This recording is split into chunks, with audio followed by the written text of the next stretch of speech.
नमस्ते। मैं हूं doctor Saifi Arsiwala, senior cardiac surgeon, Narayana hospital, Jaipur से बोल रहा हूं। मेरे पिछले वीडियो में मैंने आपको कोलेस्ट्रॉल के बारे में कोई जानकारी दी थी और मैंने उसका इम्पोर्टेंस बताया था कि कोलेस्ट्रॉल का क्या इम्पोर्टेंस है हमारे शरीर में।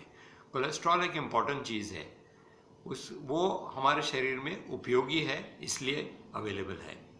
उसकी क्या उपयोगिता है, एक शॉर्ट में मैं फिर से दोबारा रिपीट करता हूँ कि वो सेल मेम्ब्रेन का हमारा एक इम्पॉर्टेंट पार्ट है, जिससे हमारी सेल मेम्ब्रेन स्टेबल रहती है। हमारे टिश्यूज़ की सेल वॉल है वो स्टेबल रहती है। कोलेस्ट्रॉल एक इम्पॉर्टेंट इंटीग्रल पार्ट है उस सेल वॉल का। जैसे कि हमारे घरों की दीवार में सीमेंट और प्लास्टर रहता है, उसी तरीके से कोलेस्ट्रॉल का उपयोग होता है हमारे सेल वॉल में। दूसरा है कोलेस्ट्रॉल, सारे जितने भी स्टेरॉयड हार्मोन्स हमारे शरीर में बनते हैं वो सारे कोलेस्ट्रॉल से बनते हैं।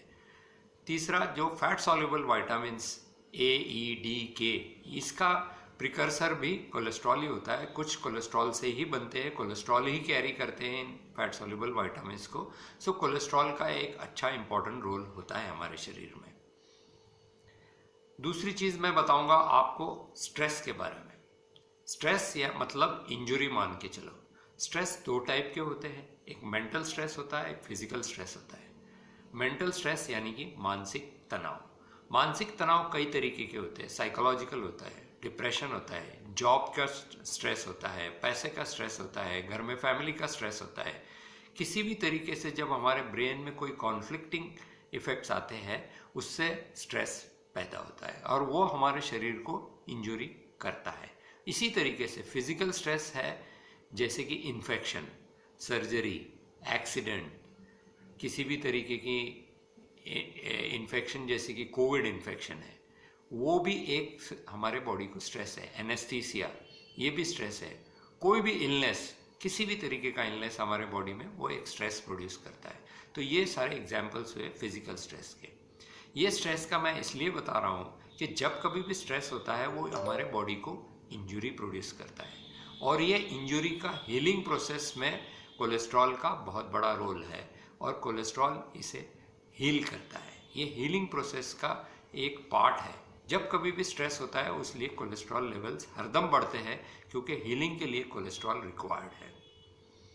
अब और एक मैं इसके साथ जानकारी आपको जोड़ूंगा आर्टरीज और वेन्स के बारे में। जब कभी भी हमारे हार्ट से, जब हार्ट पंप करता है ब्लड को, वो आर्टरीज में करता है। इसलिए हमारे शरीर की आर्टरीज हरदम थिक वॉल होती है, थिक होती है, और वेन्स हरदम थिन वॉल होती है। वेन्स मुलायम और थिन वॉल होती है और आर्टरीज हरदम थिक वॉल होती है, क्योंकि उसको हार्ट के प्रेशर का सामना करना पड़ता है। जो हम ब्लड प्रेशर गिनते हैं वो हार्ट का प्रेशर होता है, और जब कभी भी ये प्रेशर से अगर उसके अंदर ब्लड जाता है इन आर्टरीज में, जो डायरेक्टली हार्ट से निकलती है, जो सारी आर्टरीज हार्ट से निकलती है और उनको प्रेशर का सामना करना पड़ता है, वो सारी आर्टरीज थिक वॉल्ड होती है और उनके अंदर कोलेस्ट्रॉल एक इम्पॉर्टेंट पार्ट होता है उस आर्टरीज के वॉल का, ताकि वो ब्लड प्रेशर को सहन कर सके, उस ब्लड प्रेशर का सामना कर सके। इसलिए वो स्ट्रॉन्ग बनने के लिए कोलेस्ट्रॉल एक इम्पॉर्टेंट पार्ट होता है इन आर्टरीज का। जैसे कि मैं एग्जांपल दूँ, हमारे रास्ते बनते हैं, हाईवे जो बनते हैं वो ज़्यादा स्ट्रॉन्गर होते हैं सिटी के रोड से, क्योंकि हाईवे पे ट्रैफिक तेज चलता है, हैवी व्हीकल्स चलते हैं, हाईवे को बहुत सारे स्ट्रेसेस का सामना करना पड़ता है। इसलिए हाईवे हरदम अच्छे से बनाए जाते हैं, उसमें टार लेवल अलग होता है, सीमेंट के लेवल्स अलग होते हैं। सो जो टार और सीमेंट होता है वो कोलेस्ट्रॉल मान लो आप हमारे शरीर में। ये जो आर्टरीज जा रही है, जो ब्लड से पंप हो रहा है ब्लड प्रेशर के अंडर में, उसलिए आर्टरीज को स्ट्रॉन्ग बनाने के लिए थिक वॉल होती है। और इसीलिए पाया जाता है जिन मरीजों को हाई ब्लड प्रेशर होता है, जिनका प्रेशर ज़्यादा होता है, उनकी आर्टरीज थिक होती है और वो एक प्रोटेक्टिव फिनोमेना है हमारे शरीर में। और आर्टरीज जब थिक होती है तो अपने आप ही ब्लड प्रेशर भी बढ़ता है, तो ये एक दूसरे से रिलेटेड है। सो आर्टरीज और वेन्स में ये डिफरेंस है, क्योंकि हमारी हार्ट की जो आर्टरीज है वो डायरेक्टली हार्ट के फर्स्ट ब्रांचेस है एओर्टा की। एओर्टा एक बहुत बड़ी आर्टरी है जो हमारे हार्ट से निकलती है और वो पूरे शरीर को पंप इन करती है। तो जो जो आर्टरीज एओर्टा से निकलती है उन सब में उन सब आर्टरीज में थिकंड होती है और कोलेस्ट्रॉल उनके वॉल्स में मात्रा ज़्यादा होती है और वो थिकंड होती है, और आगे जाके थिकनिंग, वॉल थिकनिंग बढ़ती है इन्हीं आर्टरीज में। उसी तरीके से जब हार्ट की जो आर्टरी है वो सबसे पहली आर्टरीज है और वो सबसे ज़्यादा प्रेशर लेती है हार्ट का, उसलिए हार्ट की आर्टरीज में बीमारी कोलेस्ट्रॉल डिपॉजिट्स कॉमन है, क्योंकि हार्ट की आर्टरी सबसे ज़्यादा इंजरी हार्ट की आर्टरी सहन करती है। उसके बाद ब्रेन की आर्टरी सहन करती है, क्योंकि ब्रेन में भी डायरेक्ट हार्ट का प्रेशर होता है, ब्रेन की आर्टरीज में भी। उसलिए ये दो ऑर्गन्स में हार्ट अटैक और ब्रेन अटैक उसलिए आते हैं क्योंकि डायरेक्ट प्रेशर हार्ट का उनमें झेलना पड़ता है, सहन करना पड़ता है। अब ये क्यों होता है? जैसे कि हम देखते हैं कि रास्ते की मरम्मत रेगुलरली करनी पड़ती है। रास्ते में हर बार खड़बड़ाहट आती है, रोड ट्रैफिक ज़्यादा होता है या सीजनल होता है, तो रास्तों में जो खड़बड़ाहट आती है उनकी रिपेयर वर्क नॉर्मली करना पड़ता है हर बार। और कई बार ये रिपेयर वर्क छोटे होते हैं जिन्हें पैचेस लगा के हम रोड को स्मूदन आउट करने की कोशिश करते हैं, लेकिन वो पैचेस ही रहते हैं, रोड में खड़बड़ाहट ज़रूर रहती है। इसी तरीके से जब कभी भी हमारे शरीर को स्ट्रेस पहुंचता है, इंजरी होती है, तो ये ब्लड वेसल्स में जो आर्टरीज है इनमें भी इंजरी होती है और इनका रिपेरेटिव वर्क जब होता है तो वो कोलेस्ट्रॉल से होता है और इन आर्टरीज में भी खड़बड़ाहट पैदा होती है। जब कभी इमरजेंसी आ जाती है कई बार, तो कोलेस्ट्रॉल के साथ साथ हमारे एक सब्सटेंस होता है, उसे हम कहते हैं ट्राइग्लिसराइड्स। पिछले वीडियो में कई लोगों ने ट्राइग्लिसराइड्स के बारे में भी मुझे पूछा था, लेकिन बहुत ज़्यादा डिफरेंस नहीं है ट्राइग्लिसराइड्स और कोलेस्ट्रॉल के फंक्शंस में, ऑलमोस्ट सिमिलर है। सिर्फ ये है कि ट्राइग्लिसराइड्स का और एक इम्पॉर्टेंट फैक्टर है जो कि प्लेटलेट्स, हमारे शरीर के सेल्स होते हैं, ब्लड के अंदर सेल्स प्लेटलेट्स होते हैं, उन प्लेटलेट्स को वो एक्टिवेट करता है, यानी कि वो प्लेटलेट्स को एक पास से गुत्था बनाने में हेल्प करता है। तो ये गुत्था क्यों और कब बनता है? जब कभी भी आर्टरीज में डैमेज होता है तो कोलेस्ट्रॉल के साथ, कोलेस्ट्रॉल से सिर्फ वो हीलिंग प्रोसेस नहीं हो सकता, वो खड्डा हम रास्ते का सिर्फ डामर से नहीं भर सकते, उसको भरने के लिए बहुत सारी चीज़ें, टेम्पररी इलाज करना पड़ता है, नहीं तो ट्रैफिक जैम हो जाएंगी।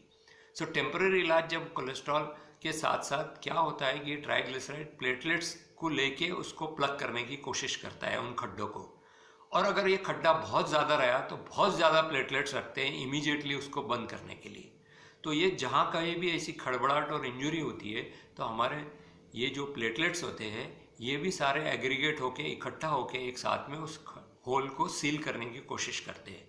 और जब ये प्लेटलेट्स की मात्रा इतनी बढ़ जाती है तो इनको साथ में रखने के लिए और तत्व ब्लड के होते हैं, जैसे कि फाइब्रिन होता है या रेड ब्लड सेल्स होते हैं, ये सारे इकट्ठा हो जाते हैं उन प्लेटलेट्स पे और सडनली वो आर्टरी को ब्लॉक कर देते हैं।